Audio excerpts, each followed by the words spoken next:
husband Matthew Swordloff of the Maya Gold Foundation.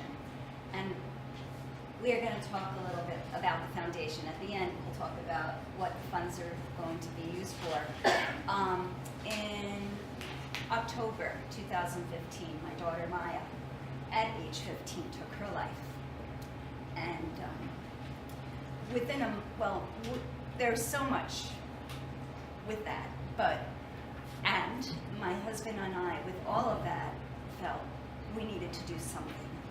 So we really looked at the teens and the youth, and we creatively, with a lot of input, came up with a mission to empower youth to access their inner wisdom and realize their dreams.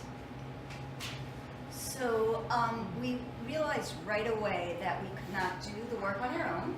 We got a fabulous board together, but really if it's about youth empowerment, we needed to hear the voices of the youth that we were serving and working with. So soon after the establishment of the board and a strategic plan, we created, at that time it was called the Youth Advisory Board, but now we call it the Youth Action Team.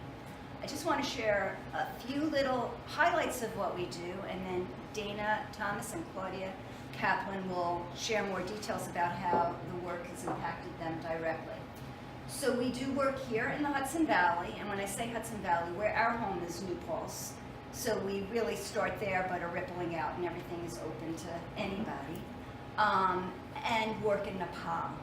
Why Nepal? Well, Maya had a vision that after she was finished with high school, she would go to Nepal and work towards reducing sexual trafficking. So we are doing that in her name. Here in the Hudson Valley, we do a lot of things, including have something we call the Community Series. We'll touch upon that. We offer mini grants ourselves. We call it the Thrive Grants, and that is because we know we're all volunteers. There are no paid staff. There is no executive director. We can't do the work ourselves. So if another group or individual is doing work that's aligned with our mission, we might help to fund them. Small is the operating word. We give community service scholarships out, and as I mentioned, we go to Nepal. So which of you are going? Okay, Dana applied to become what we call a youth ambassador and joined us on our first official foundation trip to Nepal earlier this year. It seems in a certain way like a long time ago, but it was the spring of 2018, thank you, in which we brought 15 teens. Yeah, wow, it's right.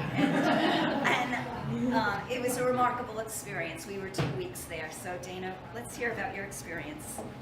Okay, so in the past, I've always tried to get involved with my community. My mom's a big part of our smaller community in Gardner. And so growing up with that, I always went to meetings and stuff, and I would always be with her and learn about our community and how it works and how important community service is. But as I was growing up, I realized I wanted to do something bigger. I didn't really think it was going to be as big as going to Nepal, but I heard about the Maya Gold Foundation and their trip there with the Heart of Gold Adventures, and I was just, I was beyond words for that experience. And I texted my mom and I was like, I need to go to this, and she sent me back a screenshot of her Google search, is Nepal safe? And the answer was yes, so I was allowed to go. And I was thrilled. We attended a bunch of meetings with all of the other youth ambassadors that went on the trip and the chaperones to get to know each other before going on the trip, but really nothing could prepare us for jumping headfirst into such a cultural experience that, like in Nepal. So once we got there, we worked with HCC, which is Himalayan Children's Charities, who has a very similar mission to ours. We worked with the youth there to empower them and allow them to realize their inner wisdom, as well as traveling to Singadevi primary school in the rural foothills of the Himalayas. So that was probably the best part of my trip. Like, among all the beautiful sights and things that we got to see there, the best part was the people that we got to connect to. despite the language barrier, I spoke very little of the language, and I still speak very little of the language, but we were able to connect with these kids, and we brought them supplies, we brought them books, sports equipment, clothing, and we really got to connect with them. We went to their school, we taught them a couple of sports lessons, art lessons, music, and they were recovering after the earthquake. We helped paint a mural on their new school wall, and just the looks on their faces really told everything. Their eyes were gleaming with appreciation, and though they couldn't find the words in English to say to us, I knew how much that meant to them, and leaving them was truly heartbreaking. But I'd like to give all my gratitude to the Maya Gold Foundation for allowing me to go not only in 2018 year, but also return to the 2019 Heart of Gold Adventures trip to Nepal. Thank you.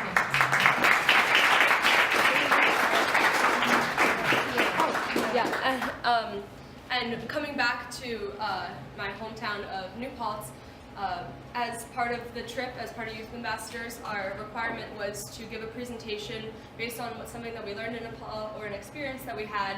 I turned that into a presentation for my advanced English class, but I also took it in a more personal direction as well as that. I started writing. In Nepal, I felt obligated to, when I came home, to maintain a stronger relationship with those around me, really get to know people. As I did there, I learned that the importance of a relationship with those not in your local community, but also on a global sense. And I started writing profiles for the New Paltz Times on students in my school, and I really, through the interviews that I get to, the time that I get to spend with them every Sunday morning, I really get to know people and to know that they're doing so much for the community, and stuff that they don't always share on a surface level. You get to know people so much deeper, like the people that I got to know in Nepal. Thank you, Dana. So much about what we do is about giving and giving opportunities for the teens to give, and we all in this room probably know that when you give, it's not so much giving, but we're the givers are really the recipients. Our hearts are full. So it's just wonderful hearing Dana and your experience. Thank you. Claudia, why don't you share about how you got connected to us? All right. So, previous to becoming a part of the Maya Gold Foundation family, I was doing a lot of community service on my own, not for the purpose of I'm going to do community service, but just because I liked doing what I was doing. I would go once a week, every Monday night, to a local church, which was more of a shack, a very old, broken down shack. And I would teach guitar and ukulele to little kids and adults of all varying disabilities and from lower income homes. And it was an amazing experience, totally awesome, but it was even cooler because it got me connected with the Maya Gold Foundation. I had been teaching them for about a year, once a week, and I realized that the more kids were coming, I needed more instruments. And I did ask a lot of local businesses for donations of ukuleles and strings and such, but I really needed a little help. So I reached out to the Maya Gold Foundation and applied for their community service scholarship, which I ended up receiving along with another girl. And I used the money to buy more instruments and cases and music and things like that for the kids. And it really worked out for a while, but eventually the whole situation fell through as I became a junior, now a senior, and the workload was too much to be going every Monday night, but I'm still in contact with them and still friends with all the kids and stuff. But I then decided that I wasn't done being a part of the Maya Gold Foundation, and I really wanted to keep working with them, and I really aligned with their mission to empower youth. So I decided to apply for the youth action team, the yacht, which we call it. And at first I was a little hesitant.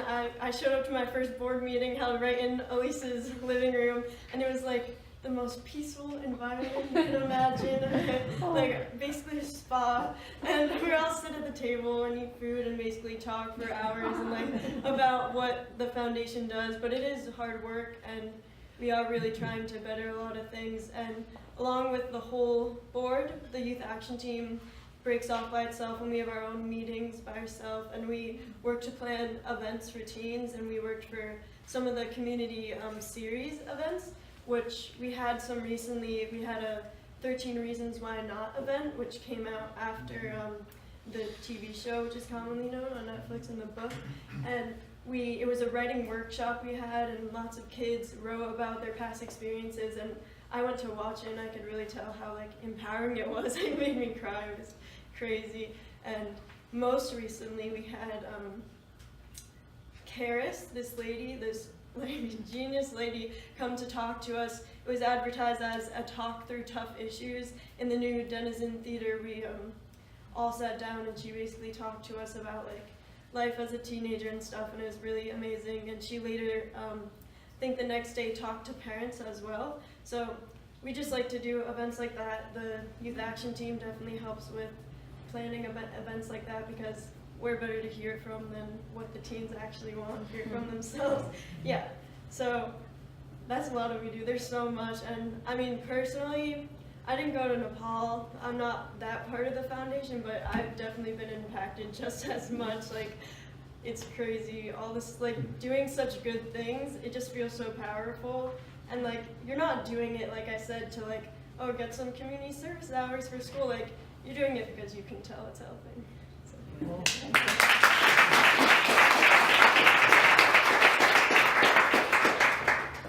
Thank you, Claudia.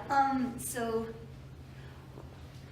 Claudia, by the way, that scholarship that she received, she could have gone to a spa or on a vacation. She chose, really, that was not part of the requirement. The requirement was, just to share what you do, what good do you do, and she turned that money into giving instruments to the people in need.